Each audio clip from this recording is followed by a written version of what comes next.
Hello, everyone. Welcome back. This is another episode of Gaming at the Round Table, brought to you by Owl Knights Media. I'm Maverick with Crystal and JoJo. Wave, wave, wave. Stare. So, today we're going to talk about reputation in gaming. And I think it has a huge interpretation pool. So, I'll kick off with how the success of a game can be impacted by the reputation of various people. Let's start with the CEO. Okay. So, in recent memory, collective memory 2025, anyone from the future, the CEO of Gearbox Studios, responsible for Borderlands 4, made a bunch of comments related to Borderlands 4 that were negatively received. We talked a bit about how people are probably not going to buy the game as much as they would have as a community if he had just shut his Kept mouth, his mouth shut. right? like Yeah. keep it simple. And so that's an example of like negative press. I would say that there's a lot of positive press examples. So, Crystal, name one of your most favorite indie games. Any. Sorry about it. Stardew Valley. So, you probably know the name of the dev for Stardew Valley? Concerned ape. Yes. Concerned Ape, right? Very positive reputation in the industry. He's Mm-hmm. known, I don't even play Stardew Valley, and I already know by the chatter involved that he released a lot of free content, routine updates, and that he's working on at least one more flagship game Yeah. that people are excited about, right? So he's basically solo carrying his indie reputation. And I think that reputation's enough even without making an amazing, awesome game, which he may well do, it's enough to earn him sales, right? Mm-hmm. Randy Pitchford, on the other hand, has historically made some overpromises. From my research, he made a few overpromises with Aliens Colonial Marines.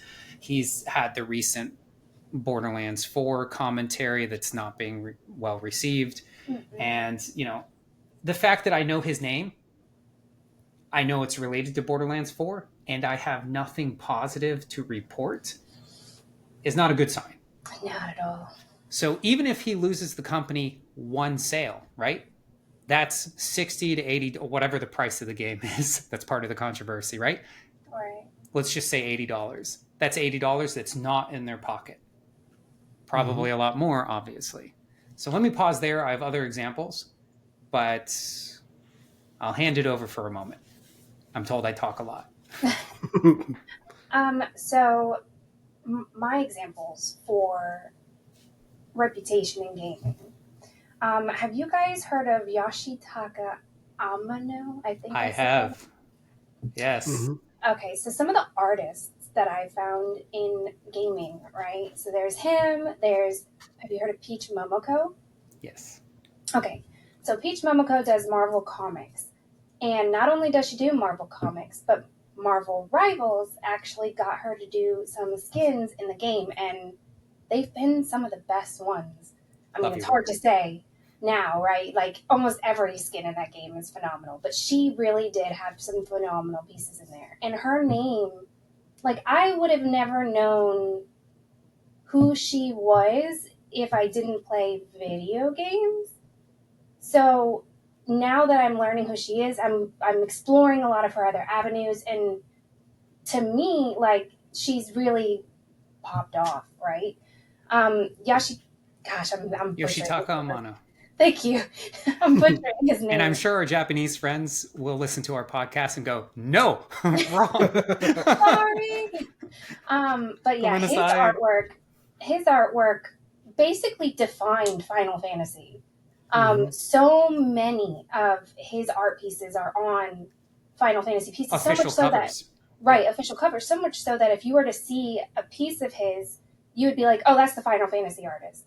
Yeah. Like, it really puts that into perspective. The last one I'm going to note for now on artist is actually kind of a reverse thing, I guess. I'm sure you guys know who Leonardo da Vinci is, right? Just a, Well, a yeah. tad bit. Might have heard of him. Right. So, Animal Crossing, I thought was a cute idea that took the reputation of artists and put it into their game And it's not just Leonardo da Vinci. I didn't want to write down a whole list because there's a lot of famous artists that have their art pieces shown in the game. Like you buy the paintings and stuff like that, and then they took it a step further and they made you investigate the each little paintings or statues to pick out which one was real and which one is fake. So like you really got to learn more about the artist behind the things in the video game. So I thought that was a cool way to like play on big names in a video game. It's interesting that you touch on that because there's two subtopics in there. I want to call out one, and I'm going to try to lead the second one to Joe. The first one is you can get this cycle going where a game or artist can be famous unto themselves and then promote the fame of the opposite game or artist. And then moving forward, they both then carry a positive or negative reputation that can affect their future work or future collaborations, to the point where some are almost inextricably linked, right? Yoshitaka Amano is a good example of that. Right. And interesting on the second thing you kind of mentioned in a subcategory is this notion of taking the reputation of things that aren't even in gaming and then causing them to become so well known that oftentimes we think of them as linked to gaming. So the Greco-Roman culture, especially the Pantheon, right? Halo.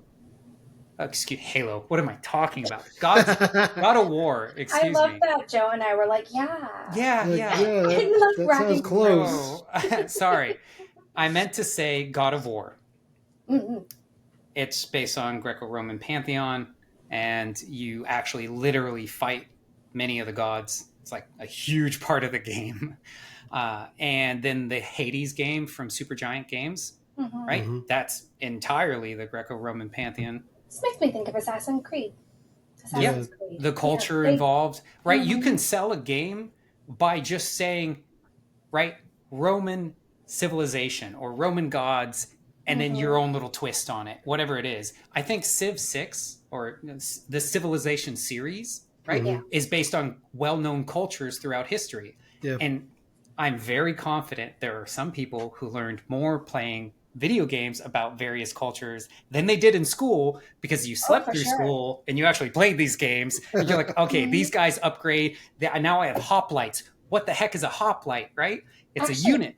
On that note, there was a teacher that used Assassin's Creed to teach because the game was so on point. He was able to make a show and tell. Yeah, like that's absolutely insane.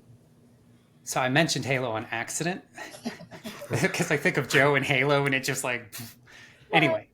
So I'm going to approach it from the standpoint of actors in general going into gaming. A lot of the times people associate actors with voice acting.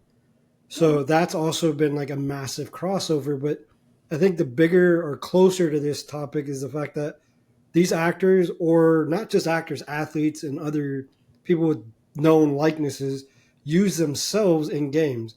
And it goes back to, I'm going to go as far back as Punch Out, which is Mike Tyson. Yep. So they used his game. Yeah. And that's back in Nintendo era. Like I'm just going to say back. Yeah. Back. So they used his legend, his mystique to kind of pump the game, and it worked on a level that probably today would be like triple to 5 times what it probably should have done, considering the game is really, really simple. As a kid, I knew Mike Tyson from that game and not from boxing. Yeah. So again, depending on the era that you grew up in, that's an example of that. Then you have Tony Hawk, who, if you didn't play his video games and then somehow get into like skating at some point in our generation, it was like unheard of. Either inline skating, skateboarding, some type of skating on some level. So just his image is now notorious with that. Whereas back in, and that's good to use because I think if you think of skating, when it first started out, it was kind of like an underground grunge type of thing where not a lot of people did it. They were kind of seen as not the rejects, but the outcast in some circles, to where now like they're their own thing. And I think that's pretty cool as far as subcultures, not only in gaming, but outside of it. Because it allows kids that I don't think normally would just be aware of it to kind of see it and try it out. And then I'm going to go with a more recent 2 examples, and that's Keanu Reeves and why am I blanking on his name right as I'm about to say it? The guy from The Walking Dead. He's another Norman good example. Reedus, something like that. Yep, Norman Reedus is in one, and then there was 2 that the reason I was saying I forgot one is Keanu and another big name, Idris Elba, are in Cyberpunk. So, again, 2 very dominant names and that's a game that kind of saved itself over time, because if you look at Cyberpunk's release, that was a bit of a crash, considering how bad it came out, to the point where I think PlayStation Network was issuing refunds at an extreme rate, to where I don't know if they pulled it off for a little bit or like it was bad, to where now it's one of the bigger things. And again, there was other things that helped it out. But again, those are 2 very, very big known names and faces. You reminded me of one, the recesses of history. 007 GoldenEye, the movie, was huge in its era. I want to say early 2000s. And Pierce Brosnan, very well received, handsome man, was a great shoe-in for James Bond, the movie series. Despite the really terrible 3D graphics. Oh, yeah, I was going to say that the graphics were pretty bad. They still put him and I'm so sorry, I don't know the actress's name, but they put the various actors as close as they could, given the technology, into that game, which is another example of like using likeness, exact as you can likeness. I actually saw something today. It was T-Pain. Yeah, In a this game? is another one. Yep. He posted a video, and it's not a game you would think of. Okay, Sims 4. That's hilarious. He's a big gamer. Him on stage. The video was him on stage dancing in a circle with his like arms out, and he transforms into the Sims character, like a Sims character that looks just like him. And in Simslish, the language, right? It says, "I am a fairy," and he turns into a fairy, promoting the new fairy bundle for Sims, which I thought was hilarious. Mind you, I've never played Sims in my life, but that video was great. Now that you mention that, a huge, like almost elephant in the room, Fortnite does this non-stop. Yeah. Mm-hmm. Non-stop. I like however often they do patches, they're doing this, and they do patches often. Countless musicians from, Snoop Dogg, Eminem. I'm listing rappers, but Ariana Grande. Yes, had live concerts in the game. Yeah. So you beat me to the punch on that example that I was going to give. No, but because if you think of not only celebrity actors, you think of music. I think music crosses every genre of everything. I mean, you can't watch a movie if the music's bad. Like, I don't know if that's just me being snobby, but I think if even TV shows, if the sound and music doesn't match, it really throws, like, you can't watch a dramatic scene and no, Johnny, don't go. And then you just hear like an upbeat, like, yeah, like, you're gonna listen to dubstep as Johnny's passing away. You're just like, no, Johnny. Like, so I think it plays into it on a bigger level, because a lot of the times you have, where she brought up Final Fantasy. Final Fantasy has some of the most lasting, not only artists but music. Oh, I'm pretty sure his name is I could Nobu? sing. I won't. I'll spare her. But I can hum so many Final Fantasy songs. Especially dun dun dun dun dun dun dun dun dun. Oh my It's god, that the was little chocobo theme. It was really bad. Really bad. It's because I'm on the spot, and Chocobo admittedly, songs, I'm terrible at singing. So obviously, but like in my head, I can hear the chocobo theme. I can hear the battle windscreen theme from Final Fantasy VII and various. Yeah. Yep. We have a professional. Excuse me. But then you also have Mario, Zelda, Yeah. and then Final Fantasy's composer is probably one of the more famous for the amount of work he's done, because he's done, I can't even give you exact number of how many games, and that's Nobu Umatsu. Yep, If I said that wrong, I'm sorry. you did. But okay, but that's why the sorry's at the back I end. can't sing. We can't pronounce names. It's fine. But I mean, you there's some people that I think their name alone attached to job titles gives it that extra oomph because you know it's going to be there, and that's kind of like why do I keep? It's right here, Hans Zimmer. Mm.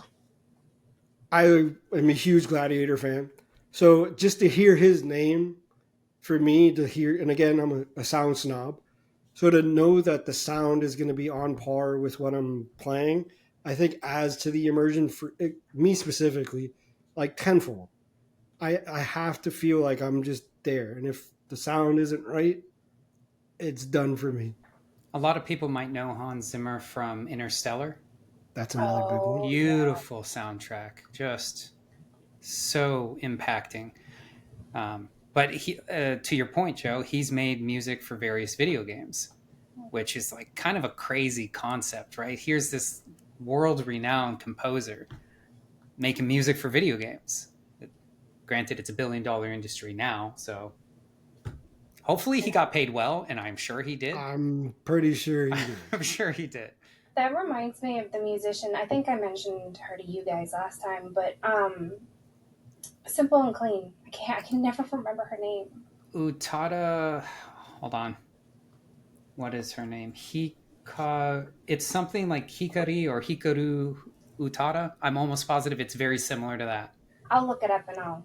You're talking Go Kingdom ahead. Hearts, right? Yes, Yeah. that song or her being like in that changed my look on video game music. Like, I'm not even kidding. That's when because again, that was out when I was a teen. So that's when my brain was changing as far as how I viewed things, anyways. But like that song still hits somewhere deep in my brain. If I hear it, I'm like, shh, everybody shut up. This is my jam. Well, it's hard to jam to, but it is beautiful. I mean, if just sing. There's It's so so good. I mean, you could list off bands that have been in games like Hoobastank, Breaking Benjamin.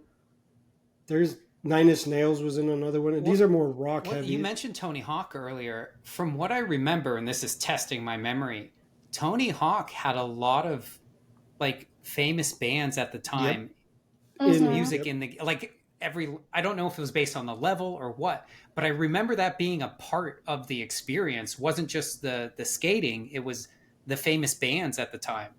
Mhm.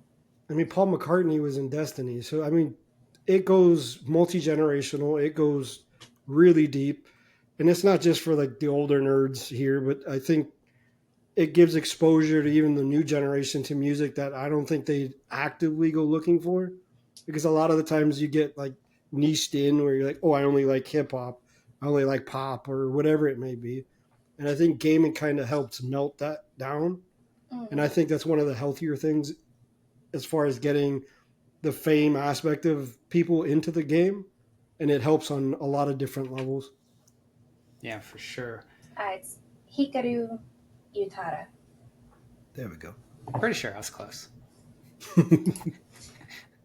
But on another music note, a lot of musicians were in Guitar Hero. Rock band. Yeah. I was going to mention that, and I thought about it, but I was like, I didn't want to do like a cheap, just like, poop, let me throw like 20 in there. Yeah, but at the same token, it is a good example because, for example, what is the VR with the lightsabers? Beat Saber. Beat Saber, yeah. Beat Saber is able to stay alive because artists, right? They, to their credit, they had some pretty cool default songs, but after you do the same 380 times, right, you want to hear other things. So them being able to pull in real music and put the game to the music. I love the whole concept behind the what are they? There's a name for them. It's like rhythm games, I think, where music coordinates to button presses. So. Anyway, I love that series of game. Actually, yes. I'm sorry. One last note on the music side of things. It actually brings in music like we were mentioning where people wouldn't necessarily listen to. You know, we listen to a lot of Ariana Grande, Sabrina Carpenter, Taylor Swift. She does. I don't listen to any of those, funny enough. But She said specifically Joe does. Oh, that guy. don't tell my secrets. But no, K-pop is becoming huge. And as somebody who has listened to K-pop since a long time ago, it is insane seeing like Fortnite has BTS stuff. Yep. That's insane because again, K-pop was not big. Gangnam Style, Psy, I think is his name, was also another one that was in Fortnite. So people are being introduced to different genres of music entirely that they would never, ever come across if they are living in the States, right? Like now, more so, but not back then. Anyways, I'm sure we could do a whole podcast about like music or even just aspects of music in gaming because there's so much to it. There really is. Outside of the music concerning reputation, we have actual like companies' reputations that affect the success of games. So the huge one that everyone should probably recognize is Blizzard. So Diablo, StarCraft, so many, and they're What's just the slipping one my where they mind. go at each other? Say again? What's the one where you go League right of at Legends. There you go. Yeah. I'm like, what? That was a terrible description, by the way. I was like, go right at each other. You fight in this game. Football? So League of Legends, I think Blizzard did a lot of positive like self-marketing over time in that they basically, I'm going to give them credit where I believe it is due. Blizzard nigh single-handedly expanded and really kicked off the competitive gaming arena to the point where, you know, you can win serious money as a professional gamer. And that, in my opinion, really kicked off with some of the original Blizzard titles. So that's who I blame for the sweats nowadays. Well, nowadays it's the internet and the kids and their music. No. So Blizzard has had an up and down history, and at various points in that history, I think their game sales have been impacted by their positive and negative reputation. They had a very negative reputation for a good stint concerning women in the workforce, sexual harassment claims, and just like bias overall, right? And that was a big deal, as it is. So they've had up and down roller coaster, and it has affected their sales and reputation. Supergiant Games, I mention them all the time. They're like the golden child of the indie sector with Hades and Bastion, Transistor. They've made a couple others. They can almost do no wrong, right? If I hear their name, I'm like, all right, I'm at least going to look into this because top notch. Let's see, another one and another one. Other than studios, right? I think we mentioned off stream, the engine itself has a reputation. So there was an era in gaming where Unity versus Unreal, thank you, was the argument. It was like Xbox versus PlayStation, right? It was Unity, Unreal. Now, I believe Unreal's like killing it, but Unity is still very much in the game. On that note, and how it ties in here, Unity was doing very well until they had a change in ownership or CEO or something of that nature. Yeah. And we've talked about this in a completely different topic where Unity basically said, hey guys, know all the games you've made over the last several decades in this free game thing? Well, now you're going to pay a lot. That's certainly compared to free, right? And they just kind of pulled the carpet out of a lot of game development studios and stuff to the point where many studios were like, nope, we're not using it anymore. And I think that kind of nailed in the coffin who the number one king now is, which is the people behind Fortnite, which is Epic Games, I believe. Rightfully so. Another example is series reputations. I'll keep this one short because I think it's almost self-explanatory. Yep. People know Super Mario, right? What? They know what to expect. They have a certain level of polish that they expect. The Zelda series. Yep. If someone says there's a new Zelda game, and I'm like, is it on a major console? If the answer is yes, then I will definitely consider, if not outright, get it. The last several have been amazing. Final Fantasy is another good example, though I've been disillusioned with some of the recent ones. Halo. 15 was great. For those that can't see her, you can see the sarcasm on her face. And there's one topic that I'm not going to have enough time to get into, but Joe almost touched on it, which is you have people being used as models, and there's almost this entirely new job where you model or mocap both separately. So we know that there's like TikTok models that are being used for assets in games like Marvel Rivals and stuff like that as like likeness to likeness, or at least partial likeness. There's also mocap dancers and choreographers and just, I guess I'll call them actors, mocap actors that do wonderful jobs. If you don't know what I'm talking about, go ahead and YouTube some mocap actors and actresses. It's really cool stuff to see them doing the emotes, doing the dances, and all of the stuff you see the characters in video games doing, but it's a person in a suit. So that's a whole emergent market that's really cool stuff. I'm going to stop there.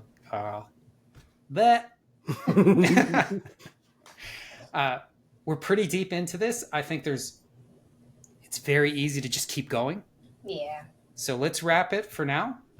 So thank you everyone for listening to another episode of Gaming at the Round Table. This has been brought to you by Allen Knights Media. Thank you, Jojo, Crystal, and I'm Maverick. We'll talk to you all later. Bye.